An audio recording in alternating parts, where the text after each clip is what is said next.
Bonjour et bienvenue pour cette nouvelle émission Hit Story. Aujourd'hui, nous avons le plaisir d'accueillir une artiste talentueuse qui a été révélée au grand public par la Star Academy en 2023. Elle est en première partie là aujourd'hui de la promo 2024 au Zénith d'Auvergne. Bonjour Margot Abbat. Bonjour à toi et bonjour tout le monde. Comment tu vas? Bah super, tu vois là je sors de scène et un maximum d'amour et d'adrénaline, trop bien. Donc, je te propose qu'on échange sur ta chanson Mon Regard. Est-ce que tu peux nous raconter un petit peu la jeunesse de ce morceau? Qu'est-ce qui t'a inspiré pour ce titre? Alors c'est marrant parce qu'il y a 1000 sujets en même temps dans cette chanson, mais je pense que l'idée première quand j'ai écrit cette chanson, c'est que j'avais envie d'exprimer le fait que j'ai remarqué que quand tu es quelqu'un de solaire, une personnalité un peu extravertie, qui peut avoir l'air comme ça, décomplexé, sûr de soi, etc., j'ai souvent eu l'impression que ça pouvait déranger, tu vois. Ah oui. Ouais. En tout cas, on m'a souvent fait des reproches, t'es too much, t'es trop ceci, pourquoi tu souris tout le temps, ou alors... ça cache quelque chose. Non, voilà. Ouais, c'est ça. Et les gens ont besoin de gratter en dessous pour savoir ce qu'il y a. Et effectivement, évidemment, on n'est pas que ça. Mais pourquoi avoir besoin de casser les gens pour découvrir ce qu'il y a en dessous, tu vois? Et donc ça m'a... J'ai toujours eu du mal à comprendre ce truc-là. Et je me suis dit, j'ai envie d'en faire une chanson, tu vois. Donc c'était l'idée première, c'était de dire, ouais, mon regard n'est pas fait pour ce monde. Ça dit à la fois que parfois, moi, je me sens pas comprise du monde. Oui, oui. Et en même temps, j'ai l'impression que... Enfin, je me sens pas comprise, mais c'est peut-être le monde qui me comprend. Enfin, tu vois, il y a un truc de... Qui voit pas les choses comme il faut, finalement. Enfin, c'est pas très clair, mais... Si, on a compris. Et est-ce que le morceau a été écrit avant la Starac ou au contraire, l'idée est venue après ton passage dans l'émission?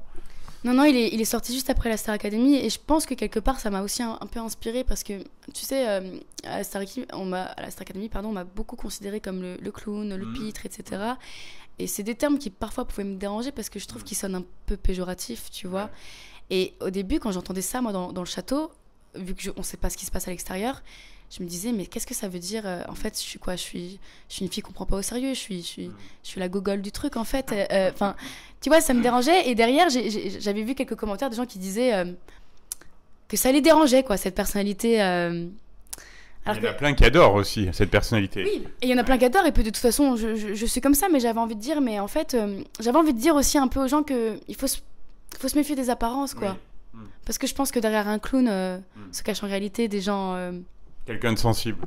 Ouais, des gens très sensibles en vrai. On peut dire que c'est une chanson rythmée et chaleureuse qui est faite pour donner la banane. Ouais.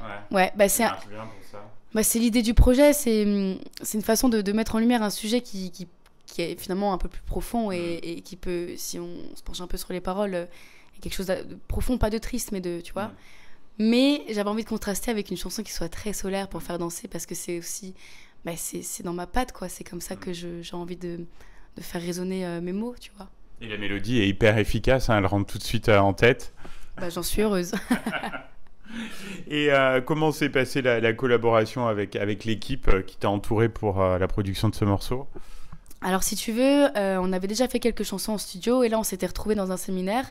Donc on s'est organisé un séminaire d'écriture dans une péniche trop cool à Paris, tu vois, un petit studio, donc t'es au bord de l'eau, c'est trop cool. Et en fait, la première chanson qui est sortie, c'est celle-là. Ça a été évident, je sais pas, il y a eu, on a trouvé la mélodie hyper vite, il y avait ce truc du regard qui est venu assez rapidement, 2-3 accords à la guitare et il y avait la patte. On s'est un peu plus cassé la tête sur le texte. Là c'était un peu plus difficile et tu vois c'est marrant parce que j'ai été aidée de Victorien. Il a écrit une partie de ce morceau. Donc le texte a été plus dur à trouver et en fait tout de suite quand elle s'est mise en forme on s'est dit waouh, il y a un truc. Alors tu parlais de Victorien, il apparaît dans le clip aussi, c'était un joli clin d'œil à votre amitié. Ouais, exactement, c'était un clin d'œil à notre amitié justement par rapport au binôme qu'on a pu former dans l'émission et au fait qu'on soit toujours amis aujourd'hui. Et puis pour le coup c'était logique parce que comme il a écrit sur cette chanson, ça venait pas de nulle part et donc un petit clin d'œil de quoi, 3-4 secondes. Est-ce qu'il y a une réaction particulière d'un fan ou d'un proche qui t'a marqué sur ce morceau?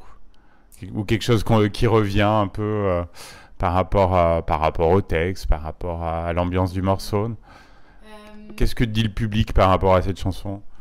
J'ai l'impression que les gens l'aiment quand même pas mal. En tout cas, quand je la fais en live, je trouve qu'il se passe un truc sur cette chanson. Je trouve que la jouer en live, c'est encore plus fort que l'écouter. Moi, j'adore l'écouter, mais quand je la joue, il y a une énergie, et puis je le vois sur la tête des gens, et puis j'ai fait participer aussi beaucoup, tu vois, sur les La Papa qui s'y prêtent beaucoup, tu vois.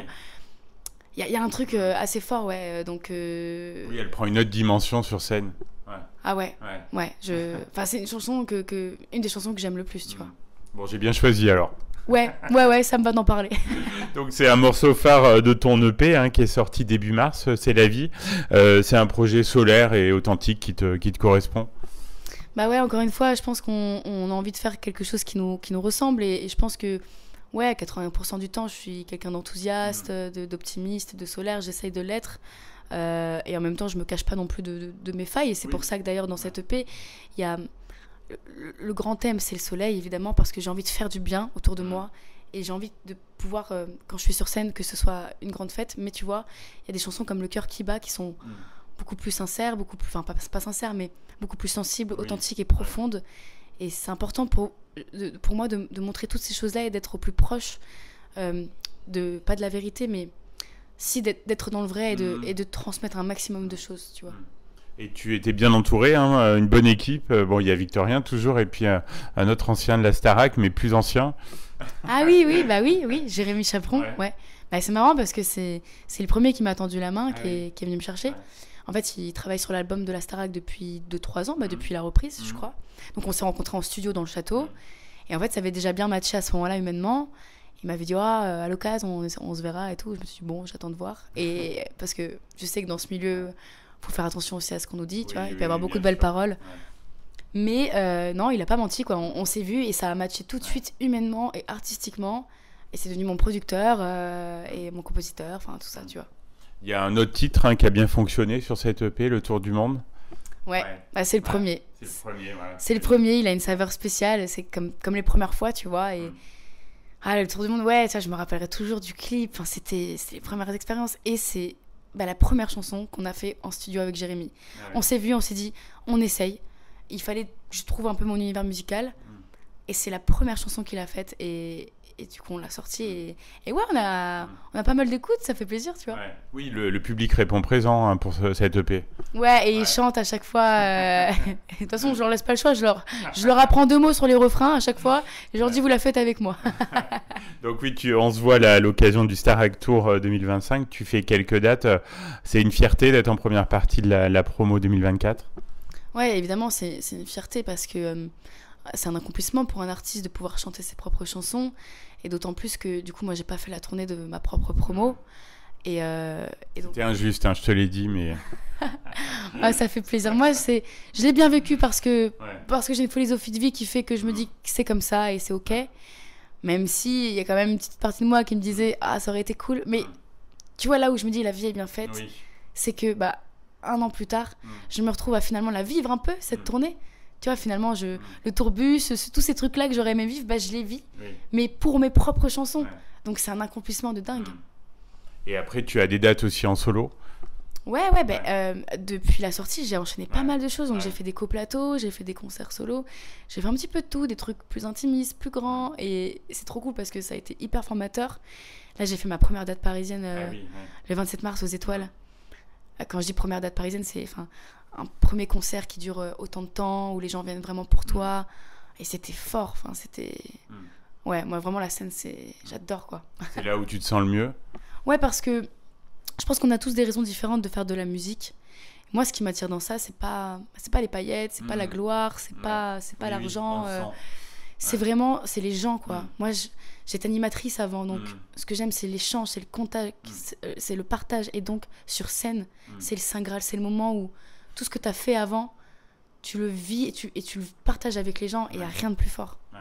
Dernière question, Margot, quels sont tes projets là pour 2025 Qu'est-ce que tu aimerais réaliser dans l'idéal? J'ai envie de continuer déjà à sortir des chansons, à faire naître d'autres projets, tu vois, de peut-être m'entourer aussi d'autres gens, d'aller chercher peut-être une patte encore plus authentique, et puis qu'il y ait des concerts, quoi, que ça parte, que je puisse continuer de vivre de ça, quoi, tu vois. J'ai pas envie que ça s'arrête. Bah, c'est tout ce qu'on te souhaite, tu le mérites en tout cas. Et on va écouter tout de suite Mon Regard. Il y a peut-être certains de nos auditeurs qui ne connaissent pas encore la chanson, donc j'espère voilà, ça va les inciter à creuser et à aller écouter ce bel EP. Merci encore. Bah, merci beaucoup et merci à tous ceux qui nous écoutent.